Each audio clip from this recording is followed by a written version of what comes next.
Jeffrey Simmons gets paid by the Tennessee Titans. Is Vita Vea next with the Buccaneers? Plus, Bo Nix says he's ready to go. And we're counting down the best linebackers heading into 2026, only on the Grey Duck NFL Show.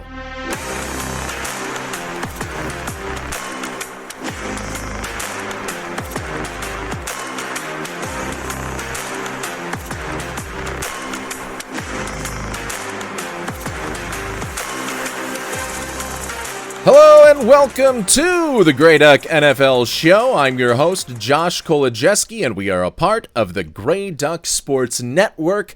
Follow us on YouTube and Twitter at Grey Duck Sports. We're on TikTok at grey.duck.sports. There you'll get my daily thoughts on the news around the NFL as it happens, as well as different stories from history on both the NFL as a whole and on the Minnesota Vikings as well. That is obviously my favorite team, as you can see behind me, and you'll also see clips from this show and the others that are on the Grey Duck Sports Network.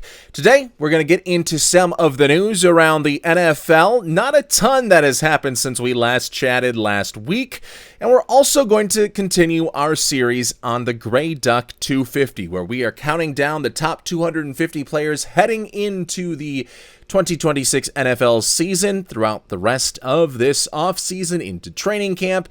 It will all be revealed. All of the players in the top 250 will be revealed come right before the start of the regular season in September.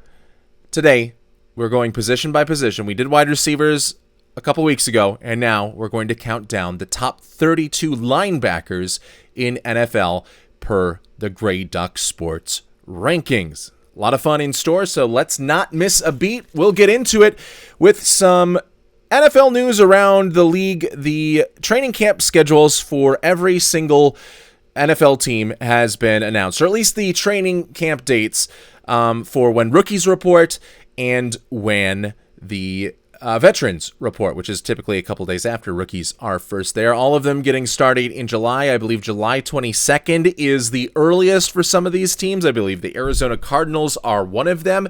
You can go to NFL.com and find the official dates, or just Google training camp rookies report, and it will take you right to the official NFL page that has all of that information. And of course, last week, teams started to reveal their schedules of practices that were open to the public. So if you have not seen those yet, those are also going to be available at NFL.com or on your team website.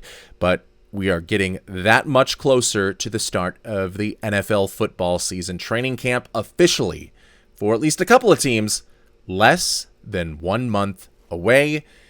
And what are we right now? Just 2.5 months away from kickoff when the Seahawks and Patriots have their Super Bowl rematch. Cannot wait for that. We are almost back, kinda. Maybe not really. This is the longest portion of the offseason for sure, but we're going to help you get through it here on the Grey Duck NFL Show.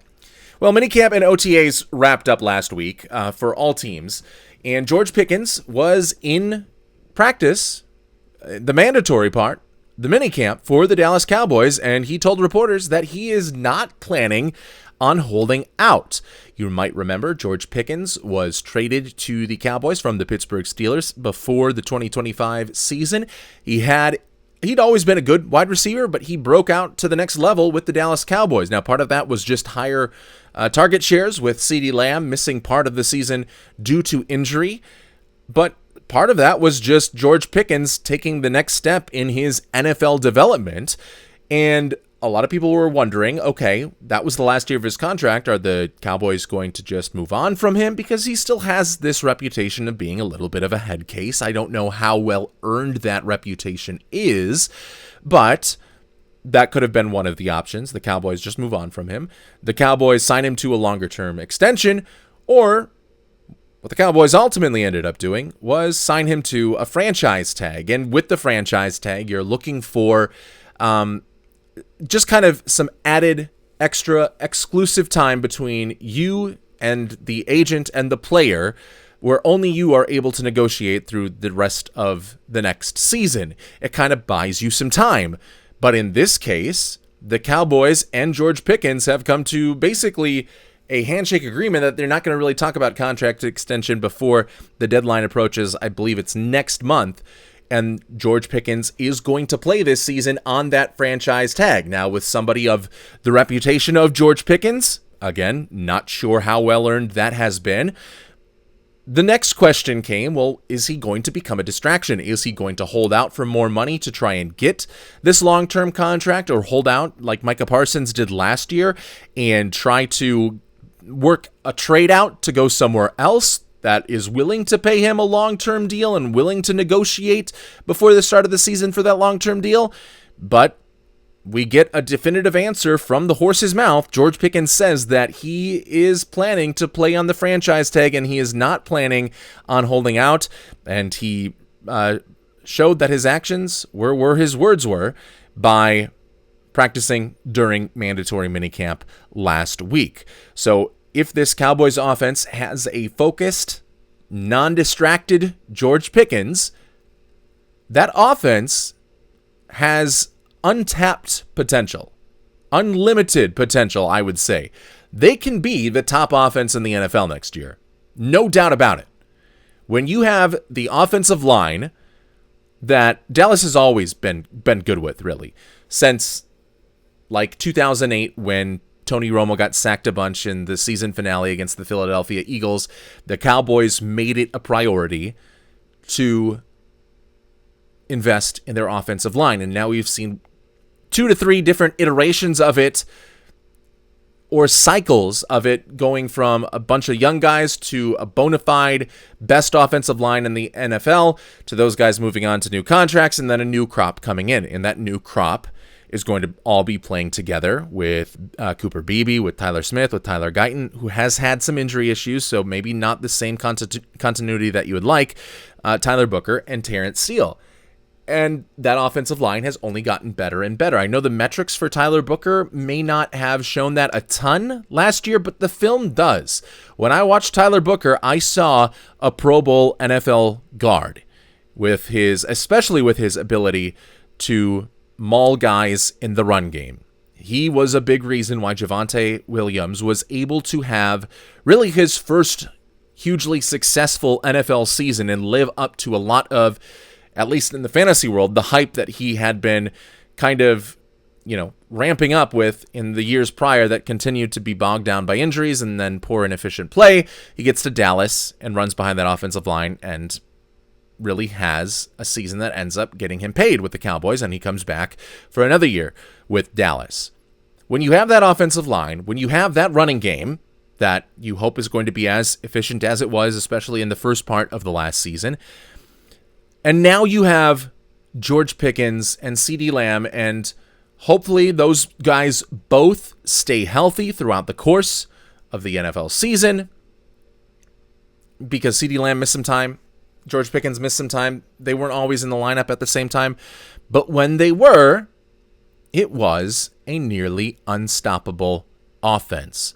And that is what the Cowboys are hoping to have in 2026. Now, their defense needs to catch up, and they have at least done the front office work that they've needed to do. We'll see if that all shows up on the field, but on paper, they've gotten the guys that should shore up this defense to at least middle of the road in the NFL, and with some higher potential, as we can see with Caleb Downs and what he can do in his first season. But right now, it is the offense that is getting the pick-me-up, because George Pickens is not holding out. He is going to stay a Cowboy. He is going to participate in training camp, going to participate in the regular season, and hopefully he does so with a smile on his face. And then Dak Prescott can be happy throwing to perhaps the best wide receiver core in the NFL. A guy that is not happy, however, is Vita Vea. He spent last week holding in, I guess is what the term is now becoming called, because these guys report to practice, but kind of, sort of might have a injury that only an influx of cash can heal. And Vita Vea's current hold in, per reports, seems to be contract related for the Tampa Bay Buccaneers. Vita Vea, their big nose tackle, who is excellent against the run, gets the job done as well as a pass rusher at times, but more known for just being a hard-to-move nose tackle in the run game for Tampa Bay. But he is one of the best nose tackles in all of the NFL.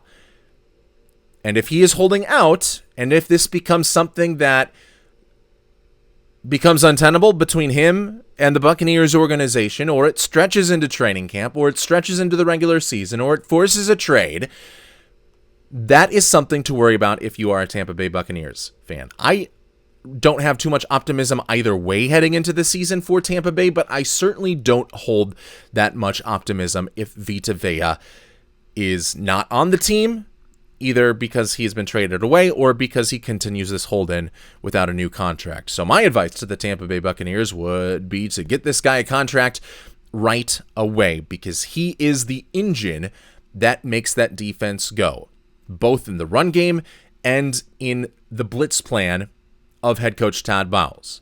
Todd Bowles. Not Bowles. Let's just look at the numbers. Tampa Bay had a tale of two seasons. And yes, part of it was offensive related, but also part of it was defensive related. In the first half of the season, before the Buccaneers bye week, Tampa Bay was 6-2. They were atop the NFC South, an NFC South that had not much else going for it below the Tampa Bay Buccaneers. Now, we eventually saw the Carolina Panthers rise up, make a run, and end up beating out the Buccaneers for the NFC South title. But at this point in the season, they were 6-2, and defensively, they had looked pretty good. Most of the games that they had played, they held their opponents to under 100 yards rushing. The first 4 games of the season, they held their opponents to under 400 yards, or under 100 yards rushing in each of those games. When you look at the numbers right at the bye week, cumulatively speaking, it was 92.6 rush yards per game given up by the Tampa Bay Buccaneers, and that was one of the key factors for their success early on. Now, we all know what happened with the Tampa Bay Buccaneers. They fell apart, and they went 2-7 in their final 9 games after the bye week. And if we take a look at the numbers further, we now see that they gave up 104.8 yards per game in the run game in those final 9 weeks. So a 13 yard increase from the second half of the season ended up being one of the things that ended up costing Tampa Bay a playoff spot. And if you remove Vita Vea from the equation, your best run defender, your man in the middle that can hold double teams, that can two-gap almost everything, your run defense is going to become significantly worse. Kolojeski has made some strides as a pass rusher, not so much against the run. And if the run game isn't working, the whole defense, or the run defense isn't working, the whole defense is going to fall apart, especially because the blitz plans of guys like Todd Bowles and like Brian Flores or Steve Spagnuolo, it depends on having a solid nose tackle that can push the pocket even if he's not breaking free, that can take on a double team to open up gaps and manipulate gaps for other players on your team, and sometimes open up a stunt and a twist to kind of set a pick for an inside guy so that someone else can loop around your outside shoulder and get a free lane to the quarterback. The nose tackle, even though they don't get the huge pressure numbers, like you'd be fine with a 10% pressure rate from your nose tackle. That would be an Pro Bowl season for a lot of nose tackles, is a 10% pressure rate. Most guys are going to be below that. But it's because so much of the blitz is centered around what they can do, what those nose tackles can do, and where they line up even. Is it an overfront? Are they right above the center? Are they inside shaded on the center? Where that nose tackle lines up based on the defensive game plan is going to be pivotal to the gap assignments, in the run game, the gap assignments in the pass rush and on the blitz, because you are expecting a guy like Vita Vea to maybe eat up 2 gaps by taking on 2 players and then still pushing the pocket in so that there's nowhere for the quarterback to step up into. If Vita Vea is not on this team because he is mad about not being paid, or because he had to force his way out of Tampa Bay, that is going to spell disaster for the Tampa Bay Buccaneers in 2026. And then I think you're looking at a straight-up rebuild of this Tampa Bay team. I don't know if you bring back Baker Mayfield or if you just try to start fresh, because if you bring back Baker Mayfield, it's going to probably be like $45 to $50 million. And I like Baker Mayfield, but I like Baker Mayfield on the contract that he currently has. I don't like Baker Mayfield on a contract of $45 to $50 million. This whole thing can become like a flimsy house of cards if you do not give in to the demands of Vita Vea and give him a contract extension. I think he knows that. I think his agent knows that. And hopefully Vita Vea gets paid what he is worth, because he is so vital to that Buccaneers defense. And Vita Vea probably a little bit jealous of what one of his colleagues just made as well. Or maybe not jealous, but something that his agent can point to and say, yeah, that's the kind of money we're looking for, because Jeffrey Simmons of the Tennessee Titans signs a 3-year contract extension worth $105.8 million. Now, of course, not all of that guaranteed. There's a lot of different contract language that you have to look into to see, is this truly $305.8, or is this more like, a 2-year $75 million deal or something like that? All that can be found out in the nitty-gritty of the contract language, but the main focus here is that one of the best defensive players in the NFL is going to stay in Tennessee. And that's exciting because now we're going to see long-term, not just in 1 year or 2 years, a long-term plan for what Robert Saleh has for Jeffrey Simmons. And Robert Saleh has worked with a lot of great defensive players during his time in San Francisco as a defensive coordinator in 2 different stints, during his time as the New York Jets head coach for a couple of seasons. But I don't know if he's ever had a defender like Jeffrey Simmons, who I would put, I don't know what the odds are right now, but I don't think he's favored to be a defensive player of the year candidate. I think that is a value bet that you could certainly make to see if Jeffrey Simmons has a breakout season under this new Robert Saleh defense. Now, the Titans have a little bit more talent around Jeffrey Simmons than I think the Buccaneers have with Vita Vea, but the Titans defense now should be stacked and ready to go. I think it is a Tennessee Titans defense that has top 10 potential, especially now that you have an undistracted Jeffrey Simmons who's not going to be worried about a contract extension. He has that security now, and he can play free and play unbothered. And he is, for me, I mean, it's probably he has taken over from Dexter Lawrence, who has had a kind of a bad 2025, then a really good 2024 before his injury. How much of that 2025 mediocrity was because of the injury that he suffered in the middle of the 2024 season, I don't know. But I would say Jeffrey Simmons has passed Dexter Lawrence perhaps as the best defensive tackle, interior defensive lineman, however you want to define that position in the NFL. And he can play nose. He can play 3 technique. He had been playing next to Devondre Sweat.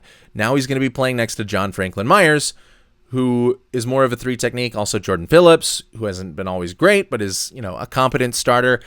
And this defensive line for Tennessee runs about 8 deep when you look at the 4-man defensive front, which is good because we saw the depth issues or the injury issues that the San Francisco 49ers were riddled with.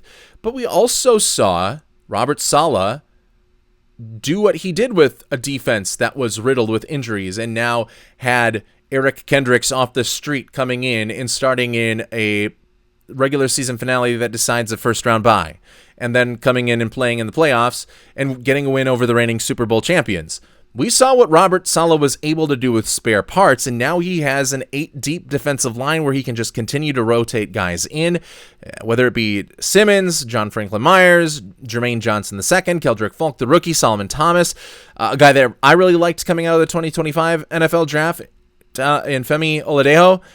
And then the secondary with Alontae Taylor, and they bring in Cordell Flott. This is a defense that has a lot of potential, and it starts up the middle with Jeffrey Simmons. He is able to get so many quick pressures. He's able, again, to be stout against the run, double team just like Vita Vea, but he has a step more quickness to be able to get higher pressure rates than I think even Vita Vea would be able to. I don't know if the numbers back that up, but that is just what you see on film when you watch Jeffrey Simmons play.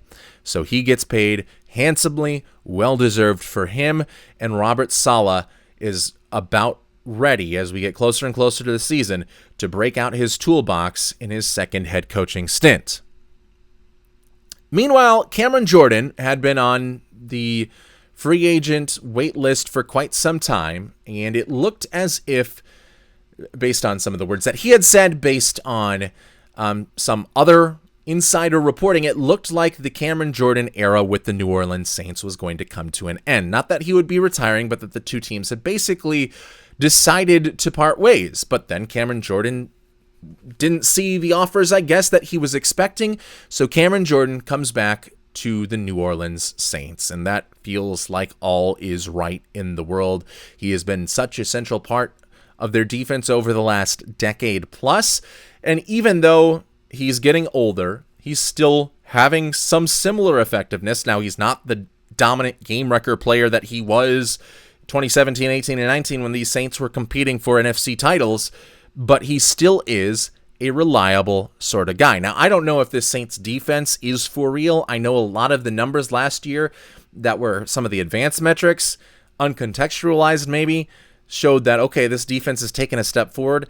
I still am not so sure. I think there is some age issues on the defense as a whole that I am not willing to put my faith into this New Orleans Saints squad. I don't think they have the full potential that someone like the Titans have. I think the Titans have a wide range of outcomes, but I think they have a lot higher potential, a higher end ceiling, and I don't know what the Saints ceiling really is. I think it's fairly limited by the age. And even though last year, yes, some of the numbers uncontextualized would say that the Saints defense looked to take a step forward, I would also then start to contextualize the numbers and contextualize the teams that the Saints were playing and look at it this way. The Saints had 9 games in which they gave up fewer than 300 yards on offense. That's a really good game. But 2 against the Falcons, Penix, Cousins, 2 against the Buccaneers. Baker Mayfield was broken in the second part of the season. 2 against the Carolina Panthers. Bryce Young had good and bad weeks. Then the Jets, the Dolphins, and the Cardinals. None of these teams last year were world-beating offenses. So the Saints maybe performed better than other teams did against those, but not significantly better. Still within the realm of averages, I guess. Within that first standard deviation from the mean. Meanwhile, the offenses that they did face that were high-powered, the Rams, they gave up 438 yards. The Bears, they gave up 386 yards. The Bills, 356 yards. And let's not even mention the Seattle Seahawks, who were dragging the Saints up and down the field in Seattle. And they only finished with 333 yards, but that's because they went into coast mode throughout the second half. So yes, the Saints defense had better numbers, but I think those numbers were inflated by a lot of the bad offenses that they played. And when they played legitimate NFL playoff-bound offenses like the Rams, Bears, Bills, and Seahawks, they were about league average or even worse in some of those cases. So I need to see it a little bit more from the Saints this season before I kind of buy stock in what they're able to do in 2026, because I don't know what that defense can be. It's only gotten older. They do bring in Caden Ellis, but he's also getting up there. Carl Granderson, Cameron Jordan. I don't have a lot of faith to see this Saints team even repeat the same averageness that I think they were last year. That defense could be one to take a step back. We'll see. And finally, from our news, Bo Nix says that he is good to go. If the season started today, he would be ready to play. This coming off of some kind of cloak and dagger news throughout the offseason. Of course, it all starts with the injury that Bo Nix suffers at the end of the Broncos divisional game win over the Buffalo Bills. And Sean Payton comes up and shocks everybody by saying that Bo Nix, after making some of the biggest plays of his career, he broke his ankle. He's going to be done for the year. We're going to have to start Jarrett Stidham next week in the AFC Championship game. We all know how that went. Only 7 points for the Broncos, albeit there was also a snowstorm. So was it the clearest gauge of talent for Jarrett Stidham? No, but we know he's not as good as Bo Nix, obviously. And then in the offseason, it was, okay, Sean Payton is speaking publicly about Bo Nix's injury. Bo Nix is getting a bit perturbed by that and wanting to keep his medical info, confidential, and is also kind of pushing back on what Payton said was that this had been kind of a chronic issue for him, and then he has some setbacks in his recovery process and has some extra procedures that are done, and a lot of that just kind of being, again, cloak and dagger, not necessarily just being reported openly to news journalists, reporters having to kind of dig a little bit to find out all of that information. But Bo Nix, OTAs, minicamp last week, whatever it was, says that he would be good to go if the season started today. So that is good news, I guess, if you are a Denver Broncos fan. For me, Bo Nix has pretty much been the same guy from halfway through the 2024 season until all the way through the 2025 season. And that is very much a quarterback that is taking advantage of the Sean Payton system. Now, I was not high on Bo Nix coming out of college, and I don't think necessarily my overall evaluation on who Bo Nix was as a player was wrong, but I do think my gauge on what that player could do in the NFL, what that archetype of player could do in the NFL successfully, I think that is where I erred, because Bo Nix is still a very much, more often than not, early read type of guy that gets rid of the ball quickly, and then it can become a little bit chaotic once the play breaks down or once he has to get to the second read. But what Bo Nix has done, and something else that I probably should have noticed, but I was hunting for, upside with like Caleb Williams, Drake May, and not necessarily just the floor, is he doesn't allow a ton of negative plays. He is very much, when things get out of control, he's either going to make a big play like he did against the Bills.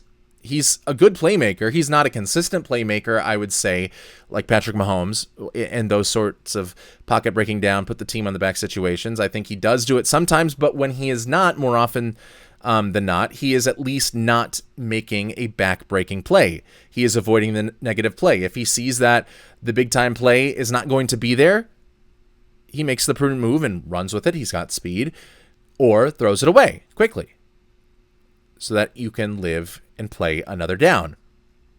For Bo Nix to take a step forward and for the Broncos offense to take a step forward, I think naturally you're going to take a step forward because Jalen Waddle is there and he's going to be the receiver on a lot of these screens, I should say. Marvin Mims was good at that, but Jaden Waddle probably going to be better, and then probably you're not going to be telegraphing a screen anytime you bring Jalen Waddle onto the field because he's going to be on the field all the time. Whereas Marvin Mims, kind of a gadgety player, you could kind of assume that he was going to get looked at a lot when he was on the field over some of the other receivers. And not always, obviously. If that was the case, it would be a very predictable offense, but a higher share than you would expect when he comes on to the field. So I think just naturally some of that offense just improves with the new superstar wide receiver that they were able to trade for during this offseason, and then pairing him with Cortland Sutton, a big-bodied wide receiver.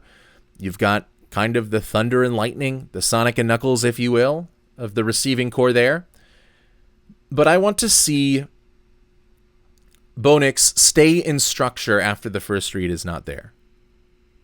Because I think there's always a time to play make, but I think a lot of times Bo Nix vacates the pocket a little bit earlier than he has to, and that denies him the ability to get second, third, fourth progressions on the route if that first one is not there immediately. And I think that's what separates maybe Bo Nix from like Drew Brees, who was a similar sort of quarterback with decent arm strength, good accuracy, get the ball out quick no matter what, and avoid the negative plays. But Drew Brees goes 1 read, 2 read, 3 read, okay, then gets the ball out. And he just goes through that. His mental processing is just unmatched by almost any other quarterback except for, maybe Peyton Manning and Tom Brady. But he had a very quick way of getting through his progressions. Bo Nix, I would like him to get past, after he gets past the first read, to not just tuck and run or not just try to roll out and get something open deep downfield in a scramble drill. I'd like him to stand in for an extra click and get to read number 2, get to read number 3, because that is something, I think he's a top 20 quarterback right now. I think if he does that effectively in year number 3, he becomes a top 15, top 12, top 10 quarterback, if that were to happen. And it also protects an ankle that seemingly now has become more of an issue than we ever expected coming out of college. If you're standing in and not running and not putting that ankle in unnecessary danger. Now, obviously, if the play is there to run with it, yes, take it. But I think limiting those runs would be a more prudent move in limiting your quarterback getting hit. So getting first read, second read, third read, and then that's when the play breaks down. Because too often I think the play in Bo Nix's mind breaks down after read number 1. But he says he is good to go today, so that is good news for the Denver Broncos. We will see if that ends up playing out. He should be ready to go by training camp for sure, if he's obviously ready to go today. All right, that's all we have for you for news here on the Grey Duck NFL show. So let's get to the meat and potatoes of today's programming, and that is the continuation of the Grey Duck 250. And as I mentioned at the top of the show, we are counting down the top 250 players, based on my opinion, and my opinion only, I guess, in the NFL heading into the 2026 season. So not necessarily just who had the best 2025 season, but who I think I am going to project to have excellent 2026 seasons. And then we can go back at the end of the year and see how wrong I was based on where I had some of these guys. But as we build up towards the Grey Duck 250, which again will be released right before the NFL kicks off between the Seahawks and the New England Patriots in September, we're going to build that by going position by position and ranking the top 32 players at each position. And last week we did the top 32 wide receivers. It was Nakua 1, Jamar Chase 2, Justin Jefferson 3, Jackson Smith, and Jigba number 4. And today we are moving on to linebackers. So I'm kind of doing like what the Oscars does. If you're watching the Oscars, early on they want to keep you there. They want to hook you so that you think that every award is going to mean something bigger. It's going to be one of the popular awards. So they do the Best Supporting Actor and Best Supporting Actress really early. Like these are bigger awards, but they're still not the biggest awards, which they're saving for the very end. So wide receiver, I tease you with that.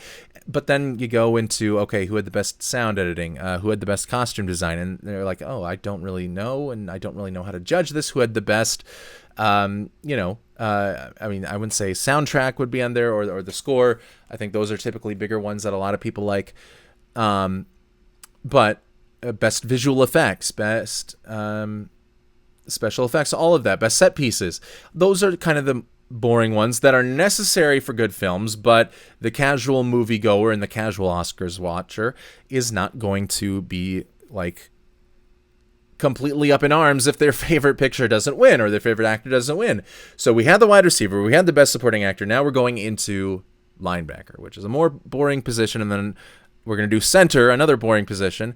So it's the sound editing, and the visual effects going on in these next couple of Grey Duck NFL show episodes. The center one will take place on Thursday. But you are not the casual Oscars viewer. You are not the casual NFL fan. You are not the casual consumer of the Grey Duck NFL show. You know ball.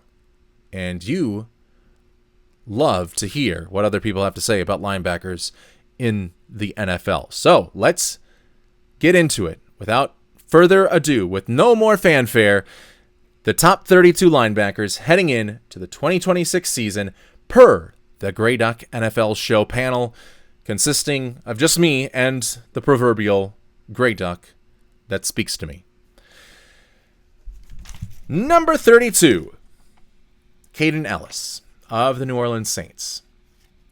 I typically like my linebackers to be well-rounded, and the pass rush ability is just a plus, because more often than not, a pass rushing linebacker is the product of the defensive system and the play calling and just pure out opportunities that you're given with, like, if Brian Flores is going to twist Eric Wilson and Blake Cashman so often, if they're going to line both of those guys up in the double A gap with the goal of one of them, whoever the center doesn't turn to, running through that gap, well, then that guy's going to, get a free rusher.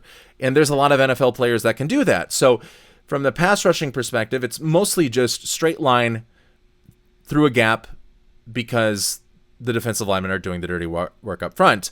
And I think there's a lot of players that can do that. So I want my linebackers to be good against the run and, even more importantly, good against the pass.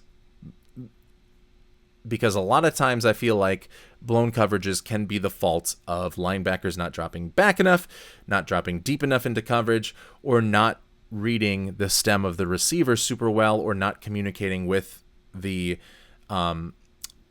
they're called the overhang defenders, typically a nickel cornerback or big safety, or some cases an outside linebacker. So when I say that, it is to put the highest respect onto what Kaden Elliss does, because he's fine against the run, fine against the pass. I don't think, compared to any of the 31 that are going to be above him, that he is in their same tier in those arenas, but he is one of the best pass rushing linebackers that there is. And so I at least want to tip my cap and give a nod to that archetype at the NFL level and put Kaden Elliss at number 32. Number 31, I'm going to go with a rookie that I expect some decent things from, and that is C.J. Allen from Indianapolis. I expect him to be a big part of the Indianapolis Colts.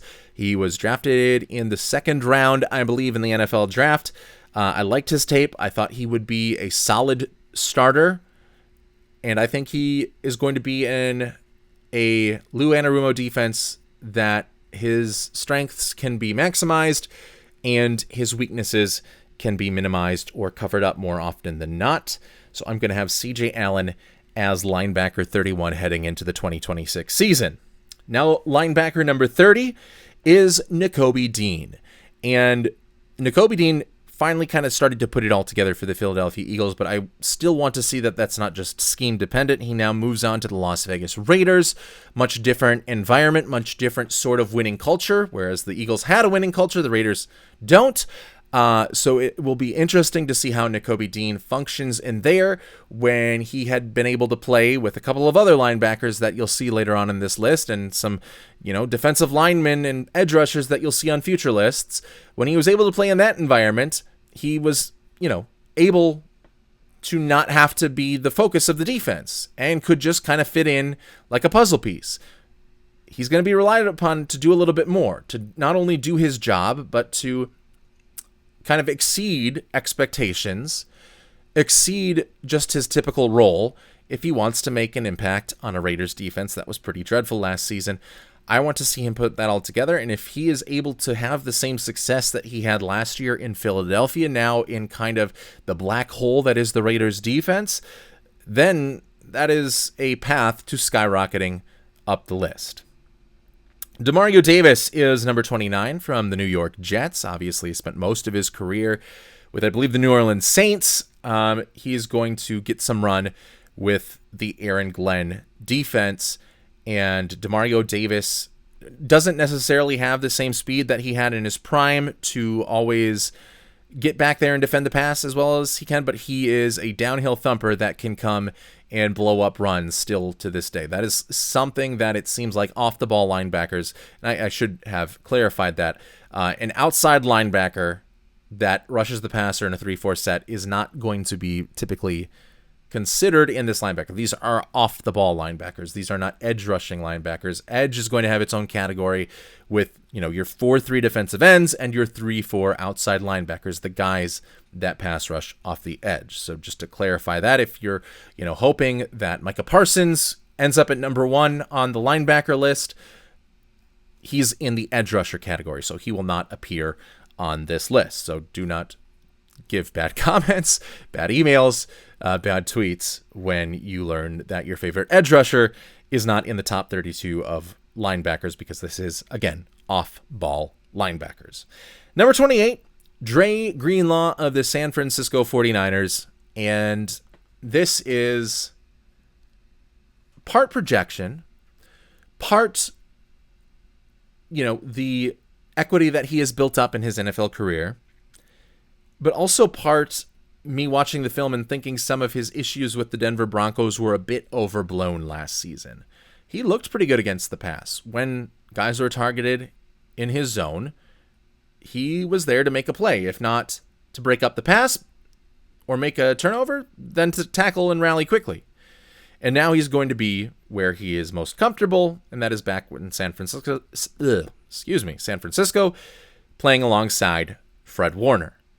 Those guys have been a dynamic duo as a linebacker for years and years and years, and now they are going to be reunited after, I guess, a 1-year team absence, but 2-year absence in actuality, because the injury that he suffered in the Super Bowl against the Chiefs kept him out of the entire 2024 season. So those two haven't really been able to play with each other since 2023. Dre Greenlaw, I'm expecting him to take a step up again, and he will be our number 28 linebacker. Number 27, we're going to give it to Green Bay linebacker Edgerrin Cooper, who I had as my favorite linebacker from the 2024 NFL draft class. Edgerrin Cooper, his only issues really, if you watch some of the Matt LaFleur press conferences, is that he's not always aligned in the right gap. And especially in his first ever NFL start that allowed a big play by Saquon Barkley down in, a Mexico City game.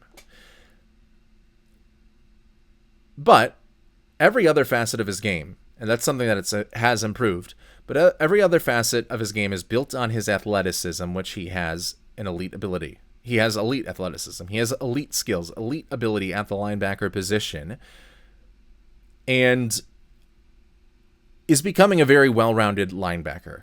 Now, I'd like to see another step forward again in year 3. I think year 1 was really good. Year 2 didn't quite increase his wattage. Year 3, let's see if he can increase that wattage and move up this list. But I really like Edgerrin Cooper, despite being a Minnesota Vikings fan. He gets to come in at 27. Number 26, Alex Anzalone of the Tampa Bay Buccaneers now. He had played with the Detroit Lions. I think he can get lost in coverage at times, but there's so often that he seems to be around the football making a play. So even if he is not the best pass coverage linebacker on a down-to-down basis, he still sometimes is making plays in coverage. But everything else, he seems to be right place, right time. He always seems to be around the ball, and he always seems to be making a stop. And maybe it's just the long hair. I think we have a thing for linebackers with long blonde hair, like him. Clay Matthews would be an edge rusher in our criteria, but A.J. Hawk, all those guys with long flowing hair just seem to fit the mold of what you see from a linebacker always stepping up to make a play somewhere. And that happens to be Alex Anzalone. In this case, he's number 26. Number 25 is Cedric Gray, and I'm excited to see what he can do in Robert Saleh's defense, because he's had a good couple of seasons in a Titans defense that has been otherwise unremarkable. He has been kind of a bright spot, has had moments, lapses at times as well, but has his moments as a solid starting linebacker. And I think if he is placed in this Robert Saleh defense and becomes a focal point there, there's a reason Saleh chose the Tennessee Titans. There's a reason why every place he's had success, it's been with a strong middle linebacker. Cedric Gray is going to become Robert Saleh's Fred Warner. We'll see that's who he's pegged to be his Fred Warner. We'll see if Cedric Gray can live up to that in, year 3. T.J. Edwards comes in at number 24 of the Chicago Bears. Edwards at times has kind of been labeled as overrated, but I think even with that, he is a solid linebacker that is worthy of being in the top 32. And I think with another linebacker that Chicago is bringing in off the ball, some of the pressure on him might be taken off, and he can start to look like the linebacker that earned the big contract, the big 4-year deal with the Chicago Bears a couple of years ago.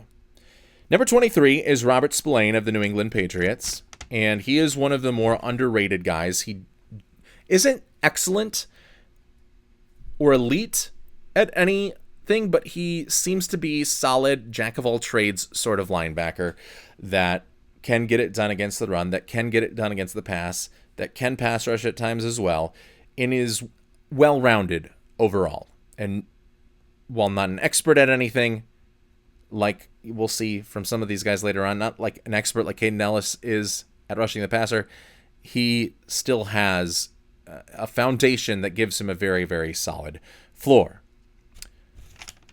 Number 22, Leo Chenal. And I don't know if I put him too high because I don't know if he's going to have the same success that he had in Kansas City when he's in Washington this year. But Leo Chenal was a part of a ton of super productive linebackers that the Kansas City Chiefs seem to churn out every single year.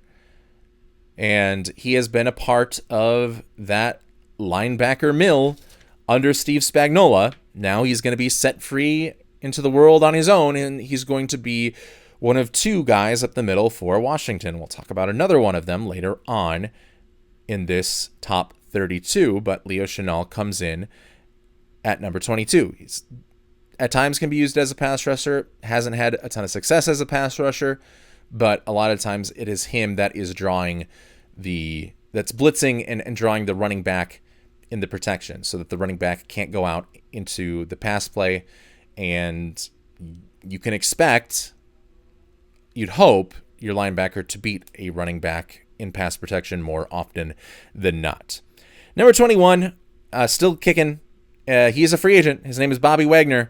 He is not the same guy that he's been in the past as a pass coverage player, but he is still downhill great all the way down. He is miserable against the pass, but he is good if he needs to come towards the line of scrimmage. It is when he has to move away from the line of scrimmage where he becomes a little bit more of a liability in a pass-heavy NFL that relies so much on match coverage with your defense, especially your underneath defenders, in which Bobby Wagner would be. I think that is probably the reason why he remains a free agent at this juncture of the offseason. But make no mistake, he still is a downhill elitist when it comes to the linebacker position.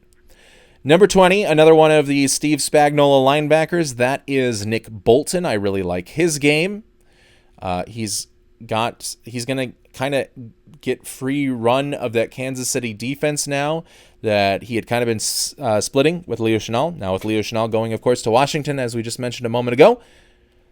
And then for number 19, Devin Bush of the Chicago Bears, kind of with breakout season last year with Cleveland. And if we were judging by just last season alone, then you'd have to put Bush probably in the top 10. But if we look at the bulk of the career and having to be in a new system with a completely different defensive coordinator, Dennis Allen, who likes to blitz a lot, Jim Schwartz, who likes to play coverage a lot, it's going to be a new system for him to learn.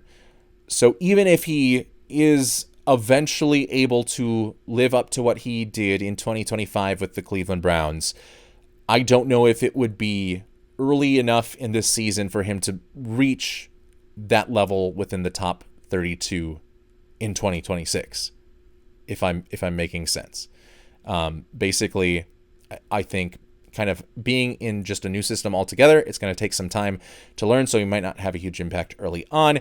And because of that, it limits the overall impact he can have on a season. And so instead of being top 10, I put him, here at number 19, even though his play last year might have warranted him being top 10 if we were doing the best of 2025.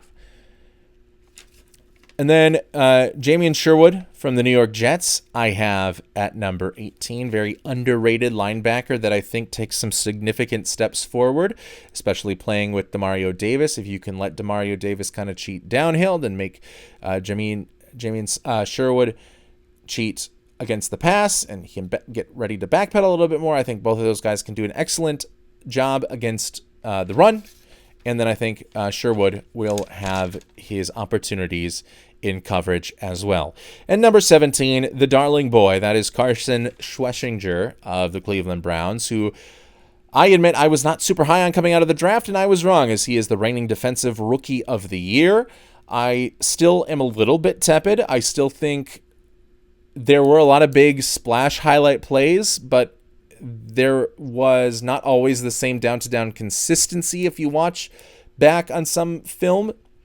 I think he had a good season, but I think there were some misplays that I would like to see him clean up, and that is why he is as low as he is on the list. If those big splash plays become on a more consistent basis and those lapses are covered up, I think he moves into top 3 territory because he has that pedigree. Tremaine Edmonds, now of the New York Giants, is coming in at number 16. Very athletic linebacker who just continues to be productive. He's going to go with John Harbaugh. I guess he's not going to be the defensive coordinator, but he's going to go with a Giants team that is looking to really revamp its defense, even without Dexter Lawrence gone, but still has Kayvon Thibodeau as an edge rusher, still has Abdul Carter, who can kind of play both edge rusher and linebacker. It has another guy that can play both edge rusher and linebacker that we'll talk about a little bit later on this list. And then, of course, Brian Burns as an edge rusher is pretty remarkable in his own right. So it is a big opportunity for Tremaine Edmonds to live up to the big free agent contract that he signed this past offseason. Number 15, I really like this guy coming out, and I think he had an underrated season last year. His name is Jihad Campbell. And Jihad Campbell, I think, is one of the best Tampa 2 linebackers. When I watched the season opener against Dallas, I saw so often him sprinting from the box to the deep middle of the field and running stride for stride with Jake Ferguson or running stride for stride with Ryan Flournoy, and able to break up passes when he was the Tampa 2 linebacker. Now his playing time was a little bit more scattered because there were the veteran options with Zach Bond and Nakobe Dean, and you're going to play a lot of nickel, and they were just ahead of him on the depth chart. But this season, Nakobe Dean is gone, and I think you're going to see Jihad Campbell establish a big name for himself with this Philadelphia Eagles defense.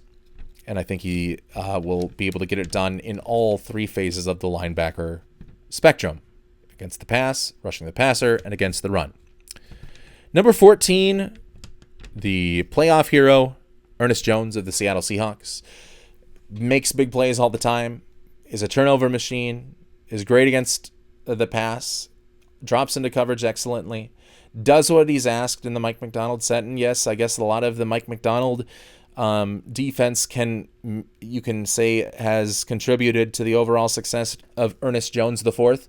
But I just think he is a guy that knows how to make big plays. He's rushing, and in some cases, and in the case against the Minnesota Vikings, big plays fall in his lap when Max Brosmer just kind of gives him the football and allows him to rumble in for an interception return touchdown. But he comes in at the trade deadline and becomes quickly a significant part of that Seattle Seahawks defense that wants its linebackers to be able to do everything, to blitz or show blitz on almost every single down at the very least, so that it confuses the quarterback, and be able to do that convincingly on a consistent down-to-down basis.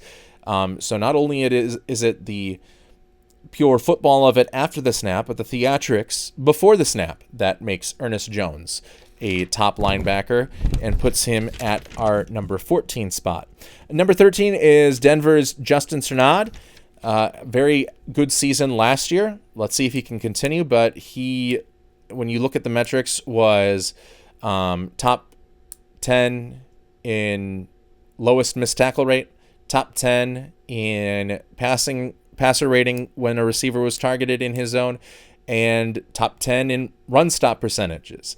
So Justin Strnad on the up and up. Let's see if it can continue. I'm just playing it a little bit cautiously, a little bit conservatively, except for some of these rookies that I have high hopes for that are coming up in our top 10. Number 12, one of the more underrated linebackers in the NFL, Divine Diablo, and you could probably put him even higher.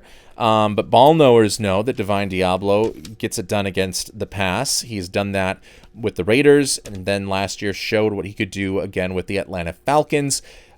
He is just getting better and better each year, and he comes in at number 12. Number 11, Minnesota Vikings, Blake Cashman. And he was injured for a lot of last year, so this is projecting him not being injured, I guess, in 2026. But he is the central figure for the Brian Flores defense. His ability to loop on pass rushes and his ability to cover different underneath zones and to get to those spots in the underneath zones quickly from a disguised position, a lot of times a disguised blitzing position. That is a non-negotiable when you are a linebacker or overhang defender even, and a safety in a Brian Flores defense. You need to be able to get from showing blitz at the line of scrimmage out to perhaps the flat. And that is when on the field side flat in order to stop a play, while also making sure that your gap is not targeted on a run. And Blake Cashman has the know-how. He has the speed and athleticism. For me, he is the Harrison Smith of Vikings linebackers. He's the Harrison Smith of linebackers because he is heady and all he does is make plays, and you can just kind of count on him to be in the right spot at the right time no matter what. Blake Cashman comes in at number 11. We are into the top 10 of our top 32 linebackers in the NFL, and I'm going with the rookie Arvell Reese of the New York Giants. A lot of this has to do with how high I graded him on my draft board. He was my number 2 player overall. Ironically, still was a better graded player than a linebacker, a rookie linebacker that's going to show up ahead of him on this list. But that's because I think he'll have fewer opportunities to make splash plays with a talented defensive front seven that the New York Giants have. We already mentioned Tremaine Edmonds. I think maybe it'll be kind of getting Arvell Reese more slowly initiated with the offense or defense, and he was not as stout against the run. He was great against the run. He was not as stout against the pass, or specifically the play action pass. He could run with a running back on a wheel route and cover that running back all the way down the sideline, but sometimes would have a tendency to bite on the play action and then be a step behind. That obviously doesn't fly in the NFL. You can't get away with it as often as you do at the college level. So Arvell Reese, for that reason, is number 10, but I expect him to just build that resume up and up and up throughout the course of this season as he gets more and more playing time. Jordan Brooks, coming in at number 9, the Miami Dolphins linebacker, probably the best player on that Dolphins defense, and one of the few players on Miami that is going to make the Grey Duck 250. But Jordan Brooks, you can't deny what he was able to do in Seattle, what he's been able to do now in Miami. Athletic linebacker that sometimes struggles against the pass, but has also had some key moments against it, and rarely misses tackles, and is always making plays in the run game. So Jordan Brooks comes in at number 9. Number 8 is Jack Campbell of the Detroit Lions, and he is going to be an even more featured part of that defense with Alex Anzalone moving on to Tampa Bay.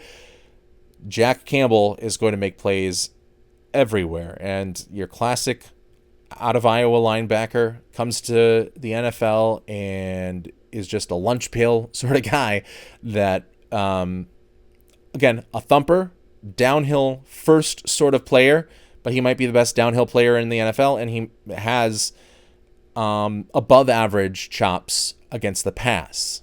He's not as good against the pass against somebody like Justin Strnad or Divine Diablo, but he's one of the best downhill thumpers in the NFL that can just shoot a gap, make a play, and he is one of the best tacklers as well in the NFL.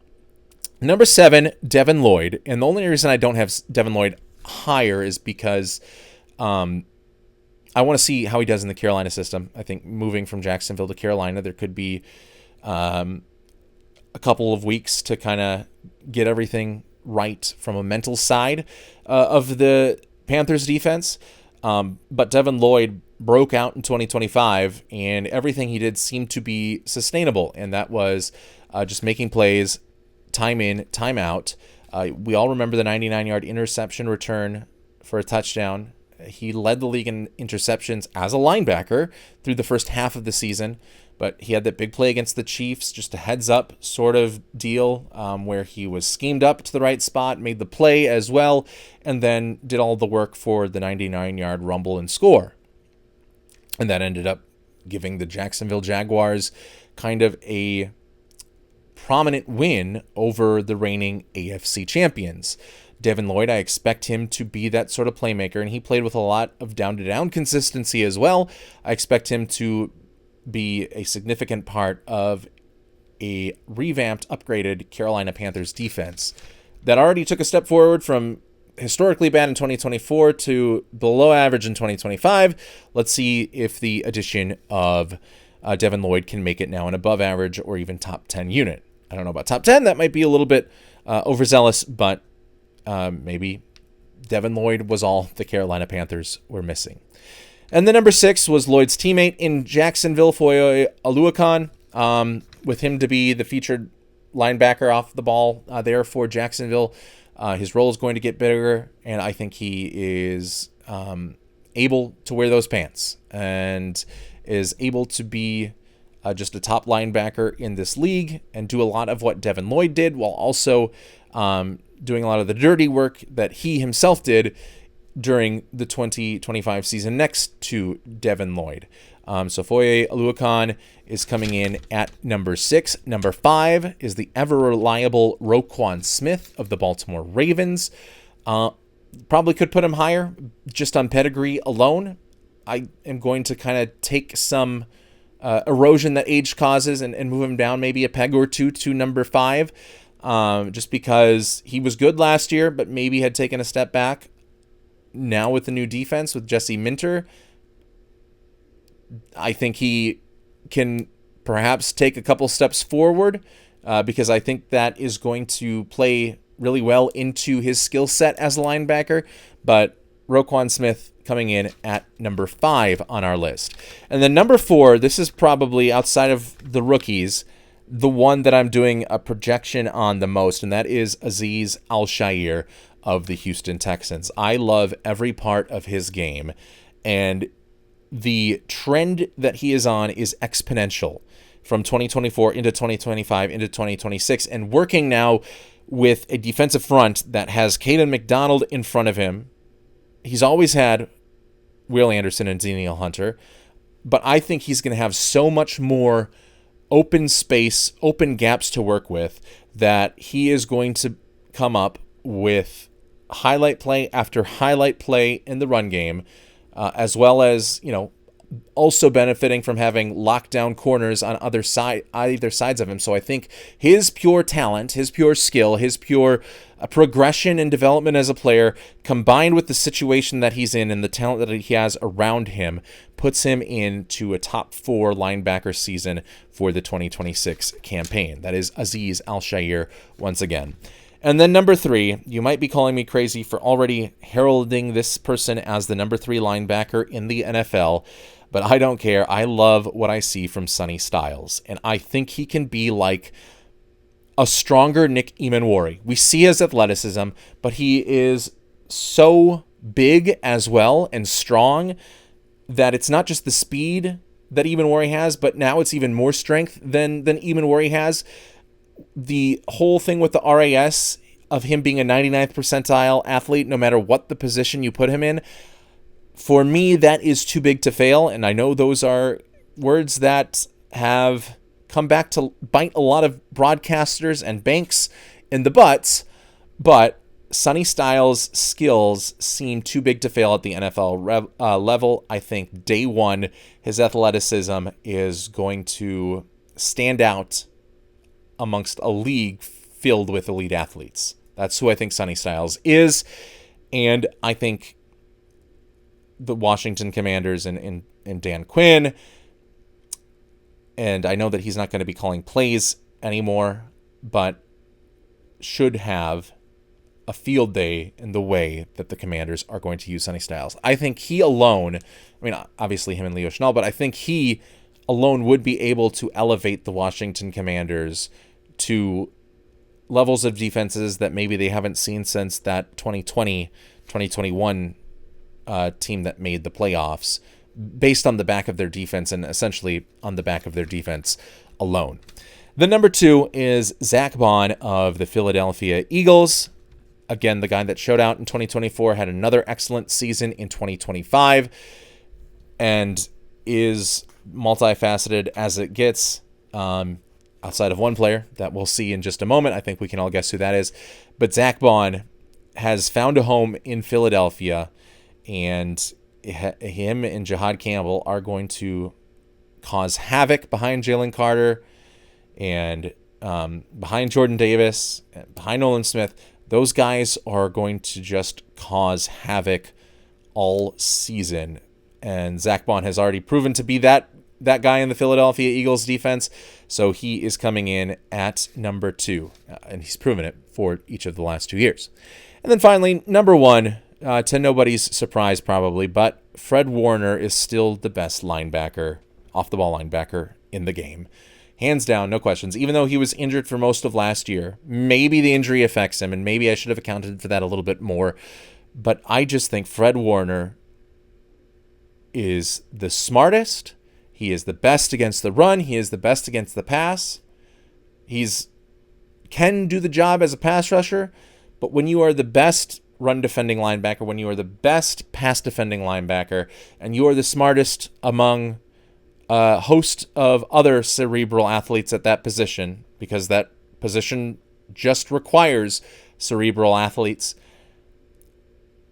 I cannot in good faith put anyone ahead of Fred Warner until I see that Fred Warner has taken a step back, and I have not seen that just yet. So Fred Warner comes in as your number 1 linebacker. So real quick, I'll just run through it one more time. The top 32 linebackers from number 1 to 32, and part of the Grey Duck 250 series: Fred Warner, Zach Bond, 3 Sonny Styles, 4 Azeez Al-Shaair, 5 Roquan Smith, 6 Foye Oluokun, 7 Devin Lloyd, 8 Jack Campbell, 9 Jordan Brooks, 10 Arvell Reese, 11 Blake Cashman, 12 Divine Diablo, 13 Justin Cernod, 14 Ernest Jones IV, 15 Jihad Campbell, 16 Tremaine Edmonds, 17 Carson Schlesinger, 18 Jamian Sherwood, 19 Devin Bush, 20 Nick Bolton, 21 Bobby Wagner, 22 Leo Chenal, 23 Robert Spillane, 24 TJ Edwards, 25 Cedric Gray, 26 Alex Anzalone,